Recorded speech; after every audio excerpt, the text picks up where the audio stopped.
Hello, very good evening. कैसे हैं आप लोग? आज हम लोग मटेरियल चैप्टर को ही कंटिन्यू करेंगे आगे। आप लोग बोलेंगे कि कितना लंबा मटेरियल चैप्टर है। तो मटेरियल चैप्टर ज़्यादा लंबा नहीं है, लेकिन जब आप सीख रहे होते हैं तो कोई चीज़ थोड़ा सा डिफिकल्ट लगता ही है। लग रहा होगा कि बहुत लंबा चैप्टर है, लेकिन कोई बहुत लंबा चैप्टर नहीं है। अगर आप सीख चुके होंगे लेवल्स एंड ईओक्यू कैलकुलेट करना या इन्वेंट्री टर्नओवर रेशियो कैलकुलेट करना, तो निश्चित रूप से आप समझ चुके होंगे कि टॉपिक वाइज, कंसेप्ट वाइज छोटा चैप्टर है। अगर आपको फार्मूला मेमोराइज हो गया और फार्मूले का इम्प्लीमेंटेशन पता चल गया तो छोटा चैप्टर है। जब आप प्रैक्टिस करेंगे तो आपको ये चीज़ रियलाइज होगी। लेकिन जब हम पढ़ाते हैं क्लास में तो उस समय हमें हर कंसेप्ट को टच करना पड़ता है, हर प्रॉब्लम को देखना पड़ता है कि हम स्टूडेंट को ऐसा कोई सा भी कॉन्सेप्ट ना है जो कि ना पढ़ा पाए। क्योंकि हमारी तो जिम्मेदारी है कि हर क्वेश्चन को, आपको हर कंसेप्ट को करवाना। क्योंकि एग्जामिनेशन में तो कुछ भी सर्टेन है नहीं कि आपसे क्या पूछ ले। इंस्टीट्यूट इंस्टीट्यूट की मूड की बात है, कुछ भी पूछ सकता है आपसे।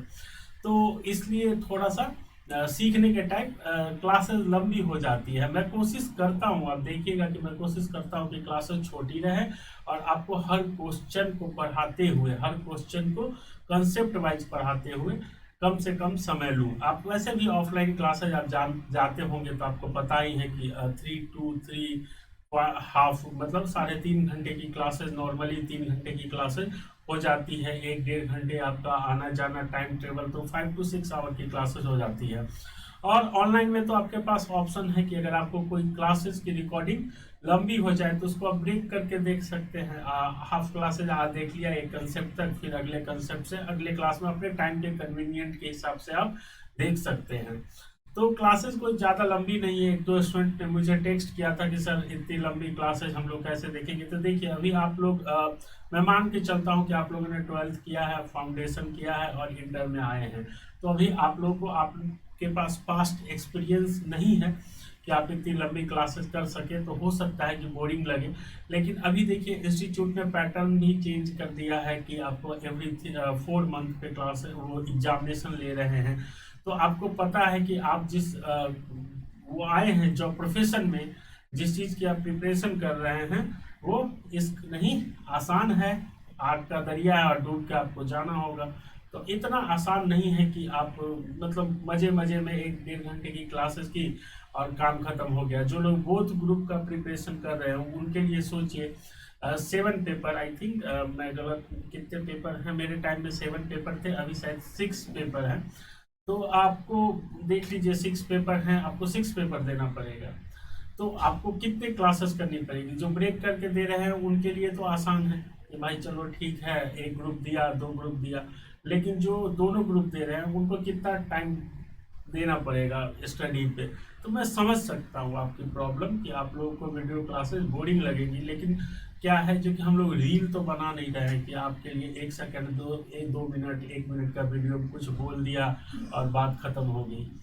आपके लिए हम मेहनत कर रहे हैं कि आपको फ़ायदा पहुंचे। तो आपको इन चीज़ों की आदत अब डालनी पड़ेगी। आप सोचिए, कॉस्टिंग है, अकाउंट है, एफएम है, लॉ का पेपर है, डायरेक्ट टैक्स, इनडायरेक्ट टैक्स दोनों का पेपर होगा, आपका फिनेंशियल मैनेजमेंट, स्ट्रेटजिक मैनेजमेंट, कितना लंबा सिलेबस आपको पढ़ना है। तो अब आप आदत डाल लीजिए, बड़ी बड़ी वीडियो क्लासेस देखने की आदत डाल लीजिए। ये कोई समस्या नहीं है। एक बार आप पास कर जाएंगे तो थोड़ी आप पुरानी मूवी की तरह देखेंगे कि चलो ये मूवी पुरानी हो गई, बहुत दिन हो गया देखे, फिर से देख रहे नहीं। आप जैसे इंटरमीडिएट से निकलेंगे, फाइनल में जाएंगे, फाइनल की चीज़ों को देखेंगे। फाइनल में तो अब कॉस्टिंग मेन एग्जामिनेशन का हिस्सा नहीं रहा। तो आपको तो लास्ट टाइम ही है, एक बार पास कर जाइए, फिर आपको ना ये वीडियो देखने की ज़रूरत है ना मुझे याद रखने की ज़रूरत है। आप अपने लाइफ में आगे बढ़ेंगे, एक बार फाइनल पास कर जाएंगे, आप जॉब में आ जाएंगे, तब को पलट के भी नहीं देखेंगे। किसी एक पर्टिकुलर सेगमेंट में आप जॉब करेंगे, अकाउंट में, ऑडिट में, या फिर कॉस्टिंग में, या फिर कहीं भी डायरेक्ट टैक्स, इनडायरेक्ट टैक्स, या अपना प्रैक्टिस करेंगे। तो भी आपको कॉस्टिंग को याद करने की ज़्यादातर मैंने देखा है ज़रूरत नहीं होती है स्टूडेंट को। ज़्यादातर जो प्रैक्टिस में जाते हैं अकाउंटेंसी में या फिर कॉस्टिंग हो में, छो तो गलत बोल रहा हूँ मैं, indirect tax and direct tax, तो उनमें थोड़ा अपडेट रहने की ज़रूरत है। तो बस आपको क्या करना है, एक ही बार तो देखना है, तो बस समझ लीजिए एक ही बार, आखिरी बार का कष्ट आप उठा रहे हैं। चलिए, अब मुद्दे पे आते हैं कि हम लोग मटेरियल पढ़ रहे हैं, जहाँ पे हमने EOQ and levels of inventory को पहले पढ़ा है, फिर मैंने आपको इन्वेंट्री टर्नओवर भी पढ़ाया। और आज की क्लास में हम लोग 3 टॉपिक कवर करेंगे। तो 3 टॉपिक कवर कौन कौन सा करेंगे? Purchase cost, second topic cover करेंगे हम लोग inventory valuation, and third topic हम लोग इन्फ्लेशन अकाउंटिंग का करेंगे। छोटा टॉपिक है, पाँच छः क्वेश्चन हम लोग क्लास में करेंगे। मान के चलिए आप ये परचेज कॉस्ट का 6 to 7 क्वेश्चन क्लास में करेंगे। 5 to 6 क्वेश्चन आपको मैंने होमवर्क के लिए दे दिया है। इन्वेंट्री वैल्यूएशन का 2-3 क्वेश्चन करेंगे, और इन्फ्लेशन अकाउंटिंग का हम लोग 2 क्वेश्चन करेंगे, बात खत्म हो जाएगी। छोटा टॉपिक है, और मैं नहीं मानता हूँ कि थोड़ा सा एग्जामिनेशन पॉइंट ऑफ व्यू से इम्पोर्टेंट है, क्योंकि काफ़ी पहले इससे क्वेश्चन आते थे परचेज कॉस्ट। हालांकि जीएसटी आने के बाद थोड़ा सा सूटेबल नहीं लगता है क्वेश्चन, लेकिन इंस्टीट्यूट के मूड का कोई भरोसा नहीं है, क्योंकि इंस्टीट्यूट के सिलेबस में भी है ये, इंस्टीट्यूट ने अपने स्टडी मटेरियल में भी डाल रखा है, तो क्वेश्चन इंस्टीट्यूट पूछ सकती है। और हाल फिलहाल तो आप देखिए कि इंस्टीट्यूट के स्टडी मटेरियल बहुत अच्छे हैं, तो आप इंस्टीट्यूट को देखेंगे अगर आप, तो अपने स्टडी मटेरियल से भी क्वेश्चन पूछती है। हालांकि स्टडी मटेरियल के भी क्वेश्चन वही क्वेश्चन होते हैं जो इंस्टीट्यूट कभी ना कभी अपने एग्जामिनेशन में पूछ चुकी होती है। तो घबराने की बात नहीं है, आसान सा टॉपिक है, और आज ही की क्लास में ख़त्म हो जाएगा। क्लास के लेंथ की बात रही तो मैं कोशिश करूँगा कि जितनी जल्दी से जल्दी हो ख़त्म कर दूं, क्योंकि आपको बोरियत फील होने लगती है।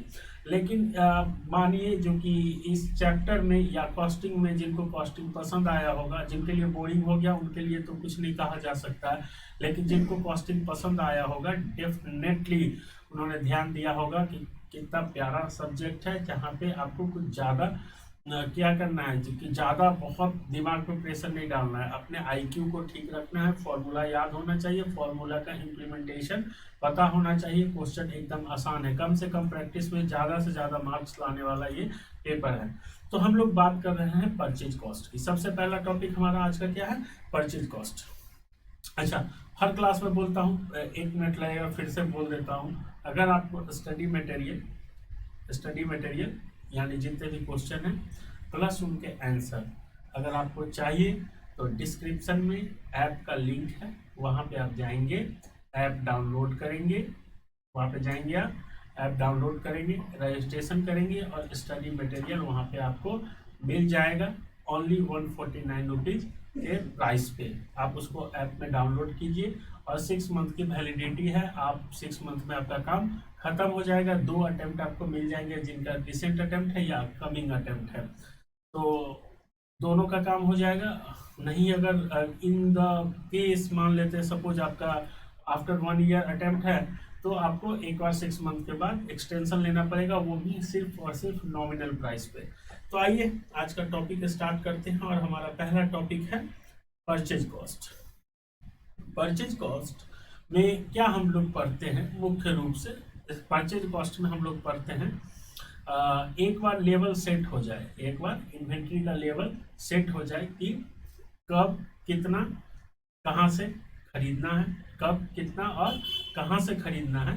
उसके बाद हमें ध्यान रखना पड़ेगा कि मटेरियल परचेज तो हमने ये पता कर लिया कब कहाँ और कितना से खरीदना है, लेकिन जहाँ से मटेरियल हम परचेज करेंगे सप्लायर से, वहाँ से मटेरियल जब हमारे पास तक पहुँचेगा, गोडाउन तक पहुँचेगा, वहाँ तक हमें मटेरियल पे कितना खर्चा करना पड़ रहा है। डिफरेंट अल्टरनेटिव्स हो सकते हैं, डिफरेंट टाइप के आपको लॉस हो सकते हैं, डिफरेंट टाइप का आपका खर्चा हो सकता है। लाइक कोई सप्लायर आपको डिफरेंट प्राइस ऑफर कर रहा है, कोई सप्लायर आपको डिफरेंट प्राइस ऑफर कर रहा है।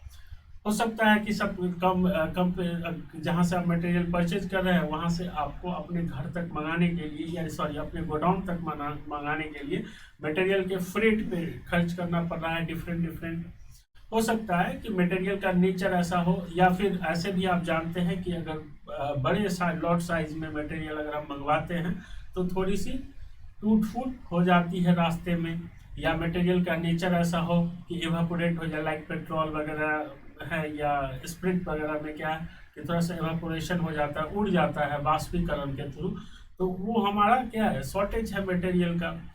लोकल टैक्सेस हो सकते हैं, ऑक्साइड ड्यूटी हो सकता है, फॉरेन से मटेरियल अगर आप मंगवा रहे हैं कस्टम ड्यूटी हो सकता है, सेल टैक्स वगैरह हो सकता है, वैट हो सकता है। तो इन सब को ध्यान में रखते हुए हमें ये, अगर सिंगल सप्लायर का क्वेश्चन है तब तो हमें ये पता करना हो, आपसे पूछेगा पता करने के लिए कि आपको कितना मटेरियल का प्राइस पर केजी पर यूनिट पड़ रहा है। अगर दो सप्लायर है या दो से ज़्यादा सप्लायर है तो आपको कंपेयर करने के लिए बोलेगा। यहाँ पे ऐसी कोई प्रॉब्लम नहीं है। अगर आप सिंपल आईक्यू लेवल से भी क्वेश्चन बनाएंगे तो आपका क्वेश्चन बन जाएगा। कोई फॉर्मेट नहीं है, कोई फॉर्मूला नहीं है, सिंपल आपका आईक्यू है। और ये ध्यान रखना है कि क्या प्लस और क्या माइनस करना है। 3 4 5 क्वेश्चन आप कर लेंगे, उसके बाद आप फुल्ली कॉन्फिडेंट हो जाएंगे। इस कंसेप्ट से अगर क्वेश्चन पूछेगा तो आपको कोई फॉर्मूला भी याद रखने की जरूरत नहीं है। अच्छा, एक और बात कि 2017 में जीएसटी इंट्रोड्यूस हुआ था, तो मैं ये मान के चलता हूँ कि आप लोगों में से कुछ दोस्त ऐसे हैं जिन्होंने 2017 के बाद सीए, सीएमए या सीएस में एडमिशन लिया है या फिर ग्रेजुएशन वगैरह कर रहे हैं। तो आप लोग हो सकता है कि कुछ टैक्सेज ऐसे देखें, excise duty, VAT, custom duty, octroi. तो आप लोग सोच सकते हैं जो कि ये क्या है, तो घबराने की कोई बात नहीं है। ये सब इनडायरेक्ट टैक्स ही हैं, जिनमें से काफ़ी टैक्सेस का कंक्लूजन या फिर क्या बोल सकते हैं, मर्ज कर दिया गया है जीएसटी में। तो घबराने की बात नहीं है। क्वेश्चन पुराने हैं इसलिए इन सब चीज़ों की यूज किया गया है क्वेश्चन में, लेकिन प्रॉब्लम वाली बात नहीं है। आपको पता है कि जब भी किसी भी मटेरियल का इवेल्युएशन करते हैं, लाइक आपने इंड AS 2 अगर पढ़ा है, इन्वेंटरी वैल्यूएशन वाला, या फिर डिफरेंट जगह पे सपोज कीजिए फिक्स एसेट का ही वैल्यूएशन पढ़ा है प्रॉपर्टी प्लांट एंड इक्विपमेंट वाले में इंड AS 16 में, या फिर कहीं भी, तो आप लोगों ने देखा है कि अगर कोई नॉन रिफंडेबल टैक्सेस वगैरह है तो उसको हम लोग कॉस्ट का हिस्सा बनाते हैं। तो जहाँ जहाँ पे अगर कोई प्रॉब्लम होगी तो आप ऐप में लिखिएगा, चैट बॉक्स में, या फिर आप कमेंट में लिखिएगा। और एक रिक्वेस्ट आप लोगों से कि अगर आप सही पर्सन हैं जो कि इस वीडियो को देख रहे हैं तो कमेंट जरूर कीजिएगा, बिकॉज बिना कमेंट के टीचर को समझ में नहीं आता है कि हम सही लोगों तक पहुंच रहे हैं। ओके, सो हम लोग आगे बढ़ते हैं और क्वेश्चन नंबर 1 से स्टार्ट करते हैं। इसमें ऐसा कुछ बताने लायक नहीं है थ्योरी में जो कि मैं बताऊं। आप क्वेश्चन देखिए और खुद डिसाइड कर लीजिएगा कि क्वेश्चन कितने सिंपल है। बस थोड़ा सा क्या है, वर्किंग करनी पड़ेगी, थोड़ा सा क्या है वहाँ पे माइंड यूज करना पड़ेगा। क्वेश्चन नंबर 1 पढ़ते हैं। देखिए, कह रहा है कि कंपनी है, उसके पास ऑप्शन है क्या, जो procure particular material from 2 sources, 2 जगह से उसके पास ऑप्शन है कि मटेरियल परचेज कर सकती है। सोर्स 1 कहता है कि अगर हम मटेरियल सप्लाई करेंगे तो 2% से ज़्यादा आपका क्या होगा, डिफेक्टिव नहीं होगा। और सोर्स 2 ऐसा कोई गारंटी नहीं दे रहा है, कि एश्योरेंस नहीं दे रहा है कि डिफेक्टिव कितना होगा। बस सोर्स 2 क्या कह रहा है, नीचे वाले पॉइंट में देखिए कि सोर्स 1 आपको जितने में देगा उससे 100 रुपीज कम में मैं मटेरियल प्रोवाइड करूंगा। और कंपनी का पास्ट एक्सपीरियंस है कि जब भी सोर्स 2 से मटेरियल परचेज किया गया है तो 2.8% मटेरियल डिफेक्टिव निकल जाते हैं। और जो डिफेक्टिव मटेरियल है अगर उनको यूज करने लायक अगर बनाया जाए तो 5 रुपीज पर यूनिट का कॉस्ट खर्चा हमारा होता है। और जो सप्लाई होगा वो लॉट साइज में होगा, और लॉट साइज क्या रहेगा, 1000 यूनिट का लॉट साइज रहेगा। सिंपल सा क्वेश्चन है।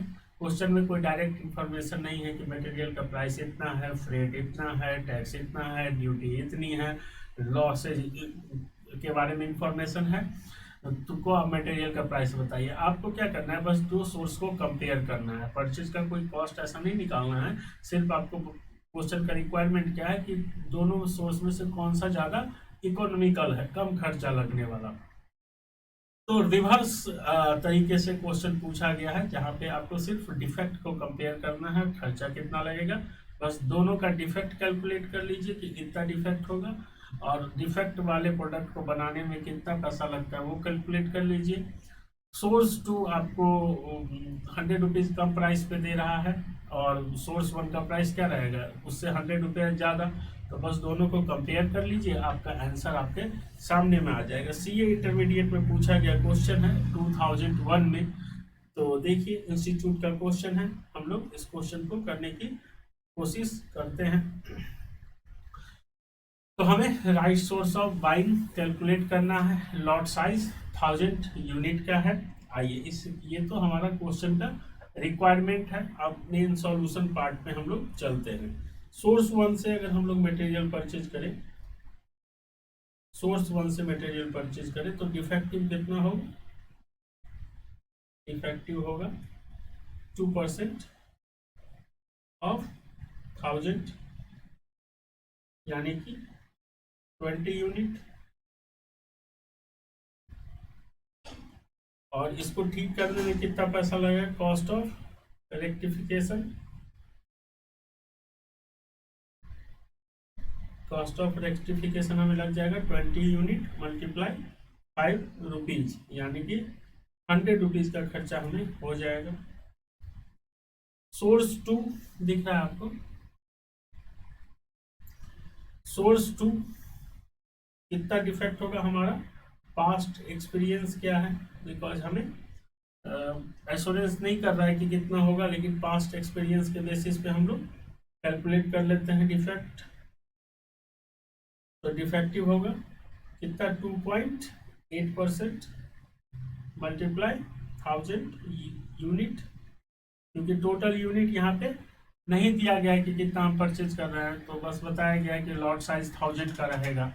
तो एक लॉट पे ही कैलकुलेशन करेंगे, बिकॉज अगर यूनिट टोटल दिया रहता तो एक लॉट पे कैलकुलेट करके total unit divided by lot size multiply कर लेते तो भी निकल जाता। तो ऐसे भी आंसर निकल जाएगा, वहाँ पे भी हम लोग क्या करते हैं, पहले एक ही लॉट का निकालते हैं, तो ऐसे भी आंसर आ जाएगा। तो आपका यहाँ पे डिफेक्ट होगा 28 यूनिट का, और इसको ठीक करने में कितना खर्चा लगेगा, cost of rectification 28 unit multiply 5 rupees, तो ये हमारा हो जाएगा कितना, 140 रुपीज खर्चा। और सोर्स टू हमको क्या बोला था, सोर्स टू हमको बोला था कि सोर्स वन से कितना रुपया कम में देगा, लोअर प्राइस बोला था 100 रुपीज, तो 100 रुपीज यानी कि 40 रुपीज हमारा नेट कॉस्ट पड़ेगा। तो दोनों में आपको क्या पता चला, source one and source two को कंपेयर करेंगे तो सोर्स वन से मटेरियल मंगाएंगे तो जो मटेरियल हमारा खराब हो जाएगा उसको ठीक करवाने में 100 रुपये खर्च करने पड़ेंगे। सोर्स टू से मंगवाएंगे तो हमारा 140 रुपये खर्च हो जाएगा, लेकिन वो सोर्स टू वाला होशियार है, उसको भी तो पता होगा कि भैया हमारा ज़्यादा डिफेक्ट होता है, तो बोला कि चलो तुमको सोर्स वन कितने में दे रहा है, उसे 100 रुपये कम में देंगे। तो इस वजह से आपका नेट कॉस्ट क्या हो गया, कम हो गया 40 रुपीज़। तो आंसर क्या होगा, लिख लिया आप लोगों ने, लिख लिया आई थिंक। तो हमारा फाइनल आंसर क्या होगा, hence source two is more economical.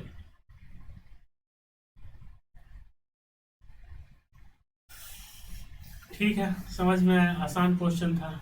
इसमें बताइए क्योंकि आपका कॉस्टिंग का कौन सा स्किल यूज करना था, कुछ भी यूज करना था, सिर्फ आईक्यू यूज करना था, नहीं कि आप पढ़ के गए रहते अगर इस कंसेप्ट को और आपके सामने अगर ये क्वेश्चन आ जाता तो क्या थोड़ा सी बुद्धि यूज करने से आंसर आपको 5 to 8 मार्क्स मिल जाएंगे। तो मैं ये नहीं कर रहा हूँ कि पढ़ के मत जाइए, मैं कह रहा हूँ पढ़ के जाइए सारे कंसेप्ट, लेकिन कॉस्टिंग इतना इंटरेस्टिंग सब्जेक्ट है जहाँ पे आपको ज़्यादातर आईक्यू काम आता है। अब जैसे जैसे आगे बढ़ेंगे हम लोग तो फॉर्मूला तो निश्चित रूप से हर चैप्टर का कुछ ना कुछ फॉर्मूला या कुछ ना कुछ तरीका है, लेकिन आप देखेंगे कि ज़्यादातर आईक्यू का यूज करना पड़ेगा आपको कॉस्ट अकाउंटेंसी में। ठीक है, क्वेश्चन नंबर 2 पे चलते हैं। क्वेश्चन नंबर 2 भी आपका सीए इंटरमीडिएट नवंबर 1991 का क्वेश्चन है।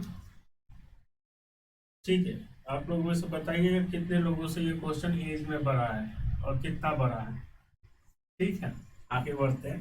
कह रहा है कि a manufacturer of Surat purchase 3 chemical A, B and C from Bombay.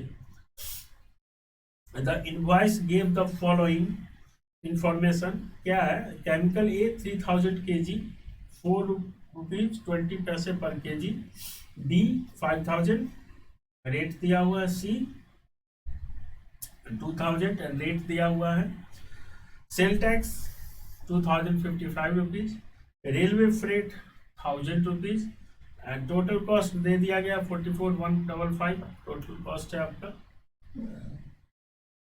कह रहा है shortage of 200 kg in chemical A, 280 kg in chemical B and 100 kg in chemical C was noticed due to breakage। टूट फूट के वजह से आपका कुछ में केमिकल का नुकसान हो गया है every A B and C में। बोला at Surat the manufacture paid octroi duty. Octroi duty होता है जो कि म्यूनिसिपैलिटी वगैरह या लोकल अथॉरिटी वगैरह टैक्स लगाती है कि अगर आप वहाँ पे कोई ट्रेडिंग एक्टिविटी करते हैं तो आपको ऑक्ट्राइड ड्यूटी पे करनी पड़ेगी। लाइक कुछ समझ लीजिए इनडायरेक्ट टैक्स ही था पहले ये, अभी भी इनडायरेक्ट टैक्स ही है। मतलब कहने का मतलब है अब उतना प्रचलन में नहीं है, लेकिन ऑक्ट्राइड ड्यूटी लोकल अथॉरिटी लगाती है अपने टेरिटरी में वर्क करने वाले लोगों पे। He also paid cartage 22 for chemical A, 63.12 for chemical B and 31.80 for chemical C.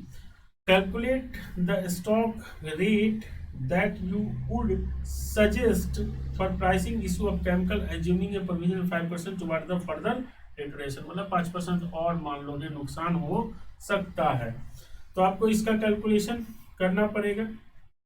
आइए स्टेप बाय स्टेप हम लोग सीखते हैं। क्वेश्चन समझ गए।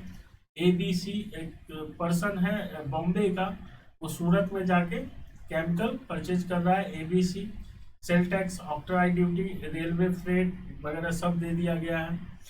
ब्रेकेज की वजह से कितना लॉस होता है वो भी दे दिया गया है। बोला 5% और लगाओ, तो 5% और लॉस हो सकता है।